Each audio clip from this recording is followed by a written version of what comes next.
कई बार ऐसा होता है ना कि थकान शरीर में नहीं होती बल्कि कहीं बहुत भीतर महसूस होती है। बिल्कुल। मतलब एक ऐसी थकान जो 8 या 10 घंटे की नींद ले लो फिर भी दूर नहीं होती। इंसान सुबह उठता है लेकिन ऐसा लगता है जैसे जैसे कोई बहुत लंबा कोई अंतहीन सफर तय करके आया हो। हाँ, शरीर तो बिस्तर पर होता है, लेकिन मन जैसे सदियों से कोई भारी बोझ ढो रहा हो। एकदम सही कहा। मनोविज्ञान और दर्शन की भाषा में ना इसे आत्मा की थकान या स्पिरिचुअल एग्जॉस्शन कहा जाता है। ये वो स्थिति है जब किसी इंसान को लगता है कि वो इस दुनिया की इतनी बड़ी भीड़ में भी बिल्कुल अकेला है और उसकी उस गहरी अनकही टीस को समझने वाला कोई है ही नहीं। और ये सिर्फ काम का तनाव नहीं है ना? नहीं, बिल्कुल नहीं। ये जीवन के प्रति एक गहरा खालीपन है। मतलब एक तरह की उदासी जो किसी एक घटना से नहीं जुड़ी है। तो आज की हमारी इस विस्तृत चर्चा का मिशन भी इसी खालीपन और इस आत्मा की थकान को गहराई से डिकोड करना है। बिल्कुल। आज हमारे पास जो स्रोत सामग्री है ना, वो सच में बहुत ही असाधारण है। ये एक बेहद गहरा आध्यात्मिक और दार्शनिक संदेश है। और सबसे दिलचस्प बात यह है कि इसे सीधे महादेव यानी भगवान शिव के दृष्टिकोण से प्रस्तुत किया गया है। हाँ, लेकिन यहाँ शुरुआत में ये स्पष्ट करना बहुत जरूरी है कि आज हमारा उद्देश्य किसी धर्म विशेष का प्रचार करना नहीं है। एकदम। हम इस स्रोत सामग्री को एक मनोवैज्ञानिक और जीवन दर्शन के टूलकिट की तरह देख रहे हैं। और ये टूलकिट तब काम आता है जब कोई इंसान बिल्कुल हार मान लेने की कगार पर होता है। सही बात है।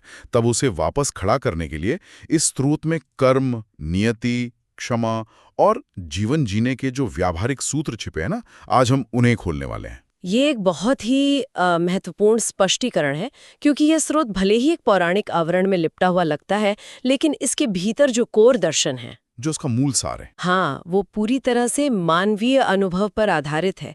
ये हर उस इंसान की कहानी है जो अपने डर, अपनी असुरक्षाओं और अपनी जीवन के संघर्षों से जूझ रहा है। तो चलिए इसको थोड़ा विस्तार से समझते हैं। स्रोत में शुरुआत में ही एक बहुत ही चौंकाने वाली बात कही गई है। इसमें इस आत्मा की थकान को किसी कमजोरी की तरह, मतलब किसी बीमारी की तरह नहीं देखा गया है। हाँ, बल्कि इसे एक ऐसे योद्धा की निशानी बताया गया है जो बहुत लंबे समय से कोई बहुत बड़ी लड़ाई लड़ रहा है। क्या बात है।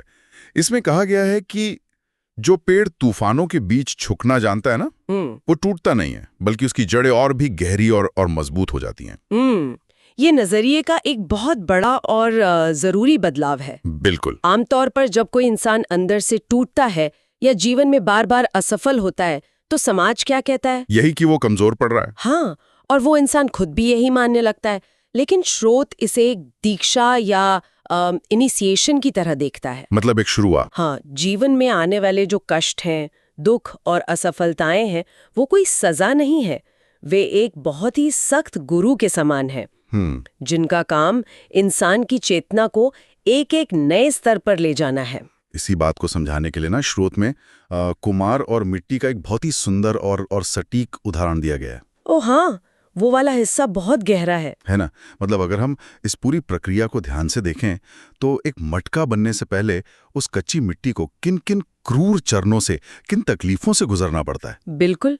उसे पहले बुरी तरह कुचला जाता है, फिर पानी में भिगोकर उसके पूरे अस्तित्व को गलाया जाता है, पैरों से रौंदा जाता है, और फिर एक चाक पर रखकर तेजी से घुमाया जाता है। मतलब इतने के बाद भी बात खत्म नहीं होती। अंत में उसे भयंकर आग में तपाया जाता है। हाँ, और तब जाकर वो मिट्टी एक ऐसा मटका बन पाती है जो किसी की प्यास बुझाने के काबिल हो। मिट्टी के पास चेतना होती, अगर वो सोच सकती, तो उस पूरी प्रक्रिया के दौरान उसे यही लगता कि उसे नष्ट किया जा रहा है। बिल्कुल। उसे वो दर्द एक घोर अन्याय लगता, लेकिन उस दर्द और उस तपन के बिना वो कभी अपना सही आकार ले ही नहीं सकती थी। हाँ, सही कहा। इंसान के जीवन में आने वाली कठिनाइयां बिल्कुल इसी आग और चाक की तरह काम करती हैं। मतलब जब किसी को लगता है कि जीवन उसे हर तरफ से तोड़ रहा है, तो असल में वो ब्रह्मांड की उस बड़ी वर्कशॉप में गढ़ा जा रहा होता है। लेकिन देखिए, यहाँ मुझे थोड़ी असहमति दर्ज करनी है। अच्छा, बताइए। मतलब जब कोई इंसान असल जिंदगी में बहुत गहरी तकलीफ में होता है, मान लीजिए किसी ने अपनी जीवन भर की जमा पूंजी खो दी है, या कोई बहुत गंभीर बीमारी से जूझ रहा है, हाँ, बहुत मुश्किल समय होता है, तो उस वक्त ये सोचना बहुत ही अवास्तविक लगता है कि ये सब किसी बड़े भले के लिए हो रहा है। ये तो है। उस वक्त वो दर्द सिर्फ दर्द होता है, कोई दीक्षा नहीं। क्या हम इस दर्द को किसी और अधिक तार्किक नजरिए से देख सकते हैं? मतलब आप इसे कैसे देखते हैं? मतलब ये बिल्कुल जिम जाने जैसा है। जिम जाने जैसा। हाँ, जब जिम में भारी वजन उठाया जाता है तो मांसपेशियों के फाइबर असल में टूटते हैं। उस टूटने में बहुत दर्द होता है। लेकिन विज्ञान कहता है कि उसी टूटने की प्रक्रिया के बाद जब शरीर आराम करता है तो वे मांसपेशियां पहले से कहीं अधिक मजबूत बनकर उभरती हैं। सही बात है। तो क्या हम मानसिक और आध्यात्मिक दर्द को भी इसी तरह के मसल टियर की तरह देख सकते हैं? यहाँ दिलचस्प बात यह है कि स्रोत का पूरा दर्शन बिल्कुल इसी वैज्ञानिक और तार्किक दिशा की ओर इशारा कर रहा है। अच्छा। हाँ, वो नियति और कर्म को किसी अदालत के दंड के रूप में नहीं देखता कि भगवान सजा दे रहे हैं, ऐसा नहीं है। बिल्कुल नहीं। वो इसे प्रकृति के विकास के नियम के रूप में प्रस्तुत करता है। उस बीज के लिए वो टूटना उसकी मृत्यु के समान है, लेकिन प्रकृति के लिए वो एक नए जीवन की शुरुआत है। एकदम सही। तो आपका जिम का उदाहरण बिल्कुल सटीक बैठता है। बिना प्रतिरोध और बिना टूटे विकास संभव ही नहीं है। और नियति या भाग्य के बारे में जो कहा गया वो तो और भी स्पष्टता लाता है, क्योंकि अक्सर भाग्य को लेकर लोगों के मन में बहुत बड़ा भ्रम होता है। सही कहा। दुनिया अक्सर दो चरम सीमाओं में बटी हुई दिखती है। हाँ, एक वर्ग मानता है कि सब कुछ पहले से तय है, कि हर सांस लिखी हुई है और इंसान महज एक कठपुतली है। और दूसरा वर्ग मानता है कि भाग्य जैसा कुछ होता ही नहीं है, सब कुछ 100% इंसान की मेहनत और उसके नियंत्रण में। तो स्रोत ने इन दोनों चरम सीमाओं के बीच जो नदी की उपमा दी है, हाँ, वो एक बहुत बड़ा आहा मोमेंट है। बिल्कुल।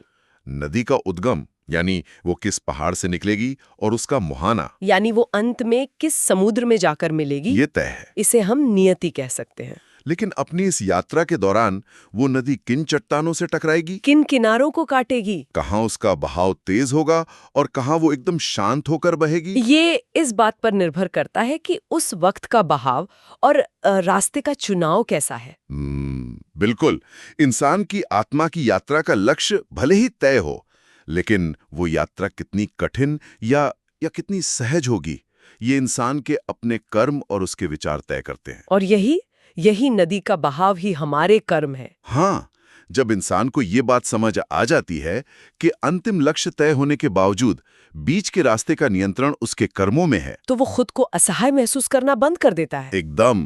वो अपनी वर्तमान खराब स्थिति के लिए रोने या किस्मत को कोसने के बजाय अपने कर्मों को सुधारने पर ध्यान केंद्रित करने लगता है। और इन्हीं कर्मों और जीवन की यात्रा से जुड़े होते हैं हमारे रिश्ते। बहुत गहरा विषय है ये। अगर हम नदी और बहाव की बात को आगे बढ़ाएं तो अगर जीवन के संघर्ष में गढ़ते हैं तो उन लोगों का क्या जिन्होंने हमारी जीवन रूपी नदी में जहर घोला, जिन्होंने धोखा दिया या बीच राह में बिल्कुल अकेला छोड़ दिया, इंसान इन घावों को कैसे भरे? ये इंसानी अनुभव का संभवतः सबसे दर्दनाक हिस्सा होता है। बिल्कुल। किसी अपने द्वारा किया गया विश्वासघात। लेकिन स्रोत इसे एक बहुत ही क्रांतिकारी और अलग दृष्टिकोण से देखता है, जो भावनात्मक रूप से बहुत मुक्त करने वाला है। नाव का उदाहरण? हाँ, स्रोत कहता है कि जो लोग जीवन में आकर अचानक चले जाते हैं या मुंह मोड़ लेते हैं, वे उस नाव की तरह हैं जिसका काम सिर्फ एक किनारे से दूसरे किनारे तक पहुंचाना था। बिल्कुल।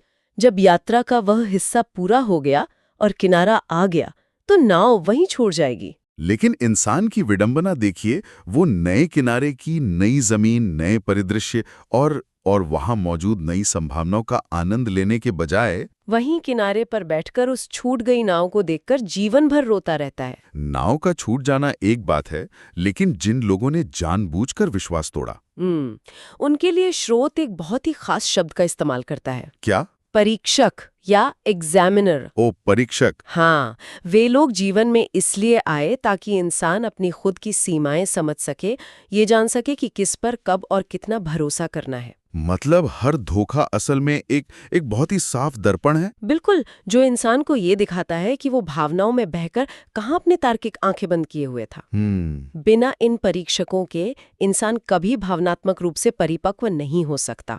यहाँ पर बात सच में बहुत दिलचस्प हो जाती है और थोड़ी चुनौतीपूर्ण भी। कैसे? मतलब किसी किताब में पढ़ना या दर्शन में ये कहना बहुत आसान लगता है कि जिसने धोखा दिया उसे एक नाव समझकर या अपना परीक्षक मानकर आगे बढ़ जाओ। और उसे क्षमा कर दो। लेकिन असल जिंदगी में जहां गहरी भावनाएं दांव पर होती हैं, हाँ, जहाँ दर्द असली होता है, जहां शायद किसी के धोखे से किसी का पूरा करियर या परिवार बिखर गया हो, वहां क्या इस तरह के धोखे को सिर्फ एक सबक मानकर आगे बढ़ जाना, एक तरह की टॉक्सिक पॉजिटिविटी या जहरीली सकारात्मकता नहीं है? क्या इतने गहरे घाव को सिर्फ माफ कर देना वाकई संभव या उचित है? ये एक बहुत ही वाजिब सवाल है और यही वो जगह है जहाँ सबसे ज्यादा संघर्ष होता है। बिल्कुल। लेकिन क्षमा करने का मतलब ये बिल्कुल नहीं है कि जो गलत हुआ उसे सही मान लिया जाए या उस इंसान को वापस जीवन में वही जगह दे दी जाए। तो फिर क्या मतलब है? स्रोत के दर्शन और आधुनिक मनोविज्ञान दोनों के अनुसार क्षमा कभी भी दूसरे व्यक्ति के लिए या उस पर कोई उपकार करने के लिए नहीं की जाती। मतलब हम उसके लिए नहीं कर रहे हैं? नहीं, क्षमा पूरी तरह से एक स्वार्थी कृत्य है। ये खुद को मुक्त करने के लिए की जाती है। जब कोई व्यक्ति क्रोध और बदले की भावना को मन में पालता है ना, तो वो ऐसा है जैसे उसने अपनी पीठ पर नुकीले पत्थरों से भरा एक बहुत भारी बैग लाद रखा हो। वो जहां भी जाता है उस बैग का बोझ उसे थकाता है और वे पत्थर उसे ही लहूलुहान करते हैं। मतलब क्रोध एक ऐसा जहर है जो इंसान खुद पीता है ये सोच करके कि मरेगा कोई और। बिल्कुल सटीक।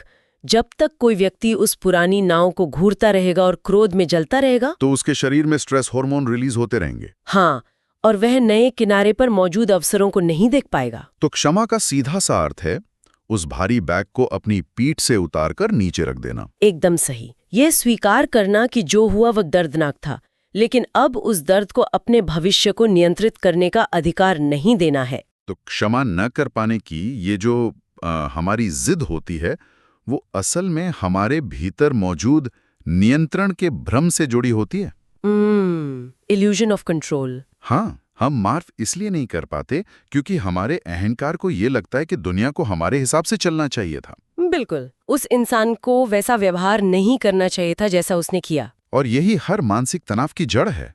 इंसान का ये सोचना कि वो हर परिस्थिति, हर व्यक्ति और हर परिणाम को नियंत्रित कर सकता है, उसे प्लान कर सकता है। ये उसका सबसे बड़ा भ्रम है। और जब चीजें इस ख्याली नियंत्रण से बाहर जाती हैं, तो डर और हताशा पैदा होती है। तो इस सब का आखिर मतलब क्या है? क्या हम जीवन में कुछ भी नियंत्रित नहीं कर सकते? इसे एक उपमा से समझते हैं। जी बताइए। ये बिल्कुल ऐसा है जैसे कोई व्यक्ति किसी चलती हुई ट्रेन के डिब्बे में बैठा हो और अंदर से ट्रेन की आगे वाली दीवार को पूरी ताकत से धक्का दे रहा हो। उसे लगता है कि उसके धक्का देने से ट्रेन और तेज चलेगी। अरे बाप रे! वो पसीने से लथपथ है, बुरी तरह थक रहा है, उसकी मांसपेशियां दर्द कर रही है। लेकिन हकीकत ये है कि ट्रेन तो अपने इंजन की ताकत से ही चलेगी। बिल्कुल। उस इंसान के धक्के का उस ट्रेन की गति पर शून्य प्रभाव है। यहाँ स्रोत जिस समर्पण या सरेंडर की बात कर रहा है, उसका सीधा सा मतलब है उस व्यर्थ के धक्के को रोकना, अपनी सीट पर आराम से बैठना और खिड़की से बाहर के सफर का आनंद लेना। एकदम सही। इस उदाहरण को अगर आगे बढ़ाएं तो ये इंसान की सबसे बड़ी मूर्खता को दर्शाता है। समर्पण का मतलब हार मानना या कर्म करना छोड़ना बिल्कुल नहीं है। इसका मतलब है ब्रह्मांड की उस विशाल सर्वोच्च शक्ति की कार्यप्रणाली पर गहरा विश्वास करना। जैसे एक बच्चा। हाँ, ठीक वैसे ही जैसे एक छोटा बच्चा अपने पिता की गोद में गहरी नींद सो जाता है, उसे रत्ती भर भी डर नहीं होता कि उसके पिता उसे गिरने देंगे। ये विचार अपने आप में ही बहुत शांत करने वाला है कि हमें हर चीज का बोझ अकेले नहीं उठाना है। बिल्कुल। और इसके पीछे एक बहुत ही ठोस मनोवैज्ञानिक और दार्शनिक सूत्र काम कर रहा है। कौन सा? जिसे डाइकोटमी ऑफ कंट्रोल या नियंत्रण का विभाजन कहते हैं। जीवन की चिंताओं को दो स्पष्ट हिस्सों में बांटना जरूरी है। पहला हिस्सा वो है जो इंसान के पूरी तरह हाथ में है, जैसे उसके अपने विचार, उसके अपने कर्म, उसकी नीयत और उसकी प्रतिक्रियाएं। तो इन चीजों पर पूरी ऊर्जा और मेहनत लगानी चाहिए। एकदम। और दूसरा हिस्सा वो है जो किसी इंसान के हाथ में कभी था ही नहीं, जैसे भविष्य क्या होगा या किसी काम का अंतिम परिणाम क्या निकलेगा। हाँ, या लोग क्या सोचेंगे और दूसरे कैसा व्यवहार करेंगे। इस दूसरे हिस्से को पूरी तरह से उस सर्वोच्च शक्ति या ब्रह्मांड पर छोड़ देना चाहिए। अगर हम ध्यान दें तो ये सीधे तौर पर भगवद गीता के उस शाश्वत ज्ञान से जुड़ता है। कर्मण्येवाधिकारस्ति मा फलेषु कदाचन, यानी कर्म पर तुम्हारा अधिकार है, फलों पर नहीं। बिल्कुल। ये सिर्फ एक धार्मिक श्लोक नहीं है, बल्कि आज के एंग्जाइटी से भरे युग में मानसिक शांति का सबसे बड़ा और सटीक विज्ञान है। लेकिन अब जब हम इस नियंत्रण के भ्रम को छोड़ते हैं, जब हम उस ट्रेन की दीवार को धक्का देना बंद करते हैं, तो हमारे पास अचानक बहुत सारा खाली समय और एक मानसिक खालीपन आ जाता है। उस खाली जगह को कैसे भरा जाए? स्रोत इसके लिए वर्तमान में जीने की बात करता है, क्योंकि ब्रह्मांडीय दृष्टिकोण से देखा जाए तो केवल वर्तमान ही एकमात्र सत्य है। और अतीत? अतीत क्या है? अतीत सिर्फ हमारे दिमाग में दर्ज एक स्मृति है जो अब भौतिक रूप से कहीं मौजूद नहीं है। और भविष्य महज हमारी कल्पनाओं और डरों का एक अनुमान है जो अभी घटित ही नहीं हुआ है। बिल्कुल, जो सर्वोच्च शक्ति है या जिसे इस स्रोत में महादेव का नाम दिया गया है, उस शक्ति का वास किसी दूर आसमान में नहीं है। तो कहाँ है? बल्कि इसी क्षण में है, इसी पल ली जा रही सांस में है। लेकिन आज के युग में जीने वाले किसी भी इंसान के लिए ना ये एक बहुत बड़ा और व्यावहारिक सवाल हो सकता है। कैसा सवाल? मतलब आज की इस भागदौड़ भरी जिंदगी में जहां हर 5 मिनट में फोन पर कोई नोटिफिकेशन बजता है, काम की दर्जनों डेडलाइन सिर पर तलवार की तरह लटकी हैं, हर महीने EMI भरनी है, बच्चों की फीस देनी है। बिल्कुल, बहुत स्ट्रेस है। वहां इस वर्तमान में रहने का ये भारी भरकम आध्यात्मिक अभ्यास असल में शुरू कैसे किया जा सकता है? इसके लिए तो लोगों को लगता है कि सब कुछ छोड़कर हिमालय जाना पड़ेगा। यही तो स्रोत की सबसे बड़ी खूबी यही है कि उसने इस पूरी प्रक्रिया को हिमालय से निकालकर आम इंसान के बेडरूम और ऑफिस तक ला दिया है। अच्छा। हाँ, ध्यान या मेडिटेशन केवल सन्यासियों की बपौती नहीं है। यह इस तेज भागती और शोर से भरी दुनिया में दिन में कुछ पलों के लिए ठहर जाने की एक वैज्ञानिक कला है। तो स्रोत इसके लिए क्या तकनीकें सुझाता है? सबसे पहली चीज है सांसों का विज्ञान। जैसे सुबह उठकर सबसे पहले कुछ पल मौन रहना और सिर्फ ये महसूस करना कि सांस कैसे आ और जा रही है। बिल्कुल, स्रोत में इसे सोहम की प्रक्रिया कहा गया है। सोहम? हाँ, जब इंसान सांस अंदर लेता है तो एक ध्वनि उत्पन्न होती है सो, और जब सांस बाहर छोड़ता है तो ध्वनि होती है हम। सोहम का संस्कृत में अर्थ है मैं वह हूँ, आई एम दैट। यानी मैं उसी ब्रह्मांडीय चेतना का हिस्सा हूँ। एकदम सही। यह हमारी हर सांस का एक प्राकृतिक, बिना बोला जाने वाला मंत्र है। जब कोई व्यक्ति सिर्फ अपनी सांस के इस पैटर्न पर फोकस करता है तो उसका नर्वस सिस्टम तुरंत शांत होने लगता है। इसके अलावा स्रोत ओम नमः शिवाय के मंत्र की बात भी करता है। यहाँ इसे एक धार्मिक जाप की तरह नहीं देखा गया है ना? बिल्कुल नहीं, इसे ऊर्जा के एक केंद्र के रूप में समझाया गया है। यह मंत्र 5 तत्वों पृथ्वी, जल, अग्नि, वायु और आकाश का प्रतिनिधित्व करता है। तो जब कोई इस पर ध्यान केंद्रित करता है तो वो असल में अपने शरीर को प्रकृति के इन 5 तत्वों के साथ एक लय में, एक अलाइनमेंट में ला रहा होता है। हाँ, साथ ही स्रोत में 888 के अंक का जिक्र है। 888? जो अनंत यानी इन्फिनिटी ऊर्जा और ब्रह्मांड से सीधे संवाद का प्रतीक है। मनोविज्ञान में भी यह माना जाता है कि जब एंग्जाइटी से भरा दिमाग किसी ऐसे पैटर्न या ध्वनि पर फोकस करता है तो उसके नकारात्मक विचारों का जो वो लूप है वो टूट जाता है। बिल्कुल, और वो तुरंत वर्तमान क्षण में एंकर हो जाता है। ये समझना बहुत जरूरी है कि वर्तमान में रहने या आध्यात्मिक होने का मतलब अपनी सांसारिक जिम्मेदारियों से भागना बिल्कुल नहीं है। नहीं, एकदम नहीं। स्रोत इस बात पर बहुत जोर देता है कि ये मानव शरीर एक मंदिर है, इसकी देखभाल करना कोई भौतिकवादी लालच नहीं है। सही, और पर्याप्त नींद लेना, शुद्ध और सात्विक भोजन करना, शरीर को मजबूत बनाने के लिए व्यायाम करना, ये सब आध्यात्म का ही शुरुआती और सबसे जरूरी हिस्सा है। एक कमजोर और बीमार शरीर में बैठकर ब्रह्मांड की बातें नहीं की जा सकती। और धन को लेके समाज में जो एक बहुत गहरी और नकारात्मक भ्रांति है ना, कि पैसा ही सारी बुराई की जड़ है। हाँ, स्रोत उसे भी पूरी तरह से तोड़ता है। धन कोई बुरी चीज या बुराइयों की जड़ नहीं है। धन अपने आप में सिर्फ और सिर्फ एक ऊर्जा है, एक न्यूट्रल शक्ति। बिल्कुल। अब यह पूरी तरह से उस इंसान की चेतना पर निर्भर करता है कि वह उस ऊर्जा का इस्तेमाल कैसे करता है। कोई उस धन से किसी भूखे का पेट भर सकता है, एक अस्पताल या मंदिर बना सकता है, और कोई दूसरा उसी धन से अपना विनाशकारी अहंकार पाल सकता है। दोष धन का नहीं है, उसे इस्तेमाल करने वाले की नीयत का है। एकदम। यानी कोई भी इंसान इस दुनिया के बीचों बीच रहते हुए, खूब सारा धन कमाते हुए, अपने परिवार की हर जरूरत पूरी करते हुए भी 100% आध्यात्मिक जीवन जी सकता है। और इसका सबसे आसान, सबसे तेज तरीका स्रोत ने बताया है। वो क्या है? कृतज्ञता। ग्रैटिट्यूड। हाँ, कृतज्ञता वो जादुई चाबी है जो वर्तमान के दरवाजे को 1 सेकंड में खोल देती है। कैसे? देखिए, इंसान का दिमाग हमेशा उस चीज पर फोकस करता है जो उसके पास नहीं है, यानी कमी पर। कृतज्ञता इस फोकस को उस चीज पर शिफ्ट कर देती है जो उसके पास है, यानी प्रचुरता पर, अबंडेंस पर। बिल्कुल। जब कोई व्यक्ति सुबह उठकर सिर्फ एक नई सांस मिल जाने के लिए सच में धन्यवाद देता है, या जब वो बिना किसी स्वार्थ के किसी अनजान की मदद करता है, या सड़क पर किसी भूखे जानवर को थोड़ा खाना खिलाता है, तो उस क्षण वो उसी ईश्वरीय और ब्रह्मांडीय प्रेम को साक्षात महसूस कर रहा होता है।